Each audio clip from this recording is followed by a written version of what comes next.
Hey guys, welcome to the Daily Word Bible Study, a plain and simple book by book, chapter by chapter, and verse by verse study through the entire Bible. We are in the book of Ezekiel, chapter 15, and so let's get to it.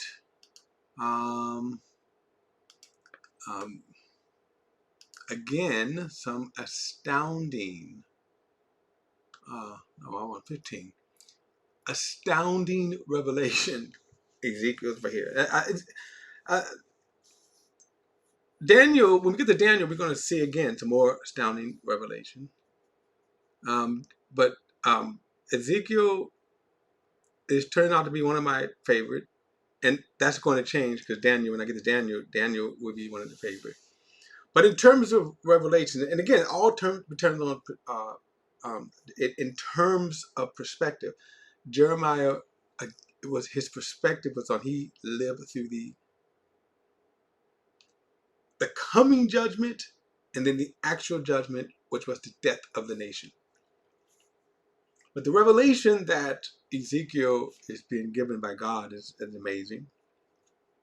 And we will see the same with Daniel. All right.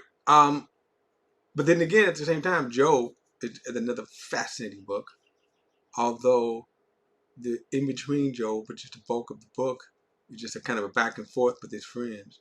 But the beginning and the ending of Job is fascinating. Anyway, I digress here. Okay, Ezekiel chapter 15, verse 1 says, "Then the word of the Lord came to me, Son of man, how does the word Son of man, how does the wood and the vine, the branches among the trees of the forest compare to any other wood? Can wood be taken from it to make something useful? Or can anyone make a peg from it to hang things on? In fact, it is put into the fire as fuel. The fire devours both ends, and the middle is charred. Can it be useful for anything? Even when it is whole, even when it was whole, could it be made into a useful object? How much less could it ever be made into anything useful when the fire has devoured it and it is charred?" So again, you see another illustration that God is going to use, right? That, and I'll say this: when we talk about Revelations, I mentioned a couple of uh, um, studies ago about one of the purpose of what we're doing here in terms of this plain and simple Bible study. And then I said, well, up here I have an arsenal of material, which is only crumbs compared to when you look at other scholars. They have a whole, the entire wall, right? Just thousands of books. And I have them, with the tip of my phone or computer. But now that makes it even, I don't have to amass books, but some people like them, not despairing it at all.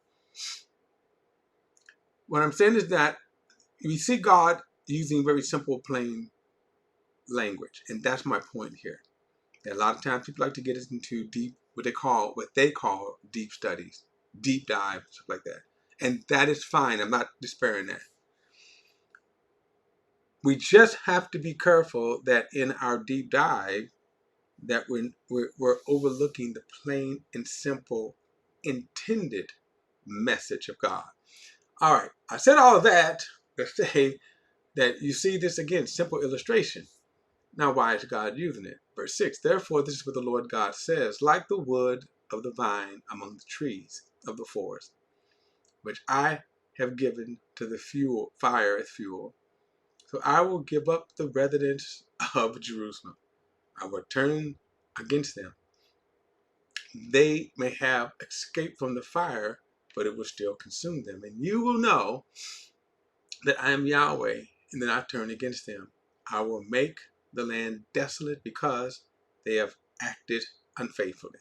This is the declaration of the Lord. So again, this is um, um, again a simple story that guess what? This is the judgment that is to come.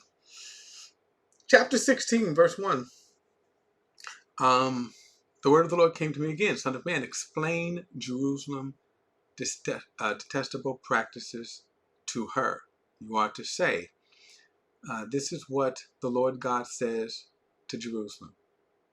Your origin and your birth were in the land of the Canaanites. Your father was an Amorite and your mother a Hittite. As for your birth, your umbilical cord wasn't cut on the day you were born, and you weren't washed clean with water. You were not rubbed with salt or wrapped in cloth. No one cared enough about you to do even one of these things out of compassion for you.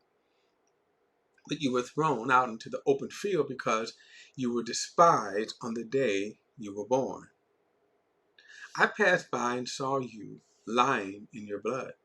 And I said to you, as you lay in your blood, live. Yes, I said to you, as you lay in your blood, live.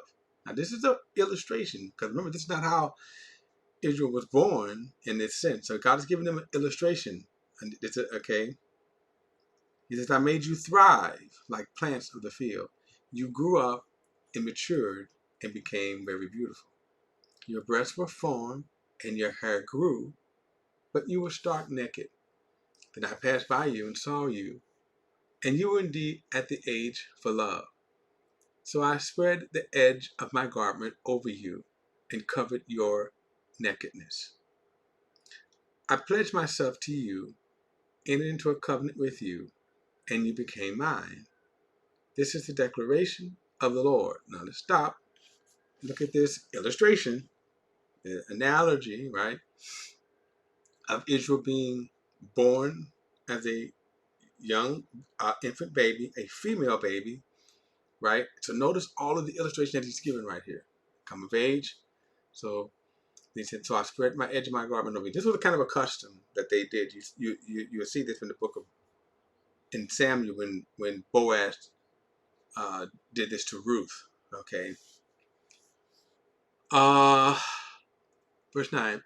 I washed you with water, rinsed off your blood, and anointed you with oil. I clothed you in embroidered cloth and provided you with leather sandals. I also wrapped you in fine linen and covered you with silk. I adorned you with jewelry, putting bracelets on your wrist, chain around your neck. I put a ring on your nose, earrings in your ears, and a beautiful tiara on your head. So you were adorned with gold and silver, and your clothing was made of fine linen, silk, and embroidered cloth. You ate fine flour, honey, and oil. You became extremely beautiful and obtained royalty. Your fame spread among the nations because of your beauty, for it was perfect through my splendor. Now remember this phrase for a few chapters down, this analogy, with the wording here. Just kind of file that, okay, because this is going to be a description also of Lucifer. Verse 14 again, your fame spread among the nations because of your beauty, for it was perfect through my splendor, which I had bestowed on you. This is a declaration of the Lord God. But you were confident in your beauty and acted like a prostitute because of your fame. You lavished your sexual favors on everyone who passed by, and your beauty became his. Now, also file this type of language when you read the book of Revelations, especially chapters 17 and 18. Okay, verse 16. You took some of your garments and made colorful high places for yourself, and you engaged in prostitution on them. These places should not have been built, and this should never have happened. Now, remember the high places. If you go back and you read through Kings and Chronicles, they always would. The pagans did it, but Israel did it, and they probably did it worse. that the high elevated places of ground. So it was often thought the higher up you get to the heavens, the closest you were to the deities. Okay, so this is what he's referring to, the high places. And sometimes you would read that when the wicked kings rule and everybody would worship at these high places. When good kings would come, the good kings were kind of a mixture of, there were some that would have total reform in the land, but there were others that would say they would have partial reform. And one of the things they would say is, but they didn't remove the high places. Verse 17, you also took your beautiful jewelry made from gold and silver that I have given you, and you made male images so that you could engage in prostitutions with them. Then you took your embroidered garments to cover them and set my oil and incense before them. You also set before them as a pleasing aroma the food I gave you, the fine flour, oil, and honey that I fed you. This is what happened. This is the declaration of the Lord God. You even took your sons and your daughters you bore to me and sacrificed them to the image as food. Wasn't your prostitution enough? In other words, this was bad enough, but you went from worse to offer. Now, remember the offering of these images. I mean, the sons and daughters were to these gods that they were a form of God, and it would be made of it could be any kind of image. Sometimes like a head of an animal, but it would have arms, and so they would heat these arms up till they were glowing red. They would place their children, infants even, on these burning hot coals, and so in the Old Testament called burning your path, making your children to pass before the fire. Let's see here.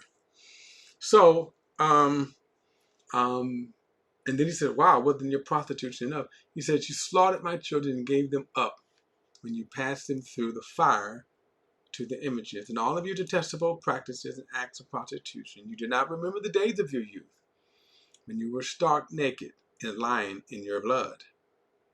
Then after all of your evil, woe, woe to you. The declaration of the Lord. So, let's see here. So, verse 24.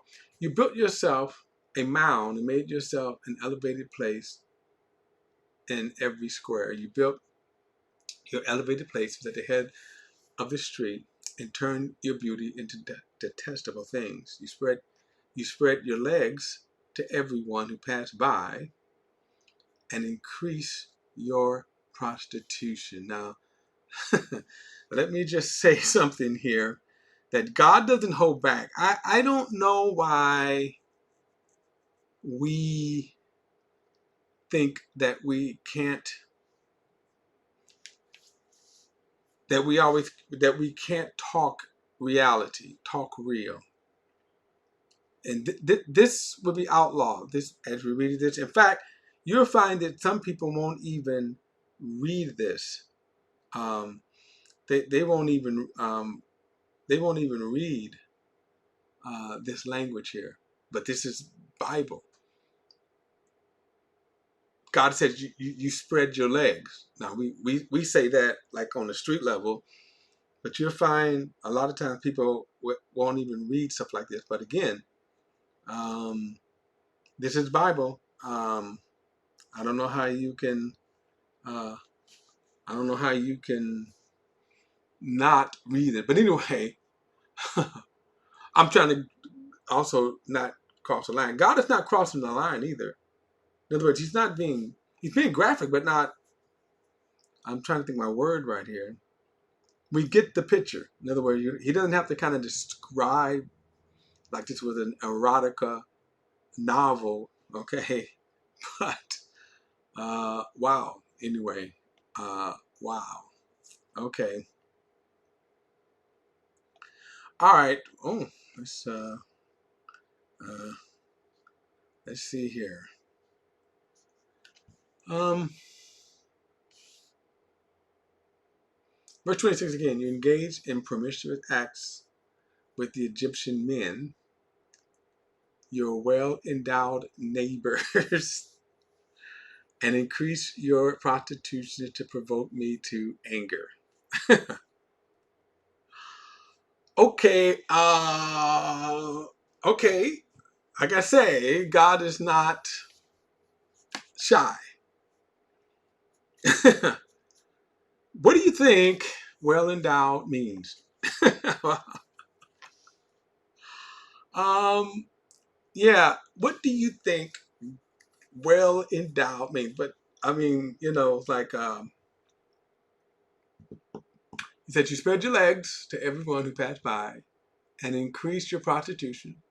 You engaged in promiscuous acts with Egyptian men, your well-endowed neighbors, and increase your prostitution to provoke me to anger. Now, I don't know if this is a compliment to the Egyptian men, okay, but wow, wow, that's all I can say. Wow, but on a serious note, again, God is not afraid to deal with reality, and I think that's my point here. We act as if we're so prudish that one, sometimes we don't think it. And certainly sometimes we act like that if we talk in a certain way that makes us better. And it's just not. But the imagery here, we get it. Now there's another verse that I'm going to prepare you for. And I might have already read it. But again, God is going to talk about, I think, I'll wait till we get to it. But God is not, as you can see, he's not shy. Okay, verse 27. Therefore I stretch out my hand against you and reduce your provisions. I gave you over to the desire of those who hate you, the Philistine women, who were embarrassed by your indecent behavior. Then you engaged in prostitution with the Assyrian men because you were not satisfied. We just call them hoes, right? He said, even though you did this with them, you still were not satisfied, so you extended your prostitution to the Chaldea, the land of merchants, but you were not even satisfied with this. How your heart was inflamed with lust, declaration of the Lord God. When you did all these things, the acts of brazen prostitute, building your mound at the head of every street and making your elevated place in every square. But you were unlike the prostitute because you scorn payment. In other words, you just did it for free. You hold around for free. Okay? Then he says, you adulterous wife who receive strangers instead of her husband. Men give gifts to all prostitutes, but you gave gifts to all of your lovers. In other words, you paid them. You bribed them to come to you from all around for your sexual favors. So you were opposite other women in your acts of prostitution. No one solicits you when you pay a fee instead of the one being paid to you. Uh, and you were the opposite. All right, I'm going to stop here because this is a longer chapter. But let's keep this in mind that this is an allegory. This is an image that God has given of them, of their behavior. In other words, he's painting a picture of a whore, okay, an adulterous whore who just hold around for whatever reason. So that's what's going on here. So in other words, he's not describing an actual woman, even though the image is of actual women who do these actual things. He's saying you act like these people. All right, guys, don't forget to like and share this video and subscribe to BP, the Bible Perspective. And as always, if you have a thought or comment, add it to the comment section below. All comments are welcome. And I'll see you in the next study.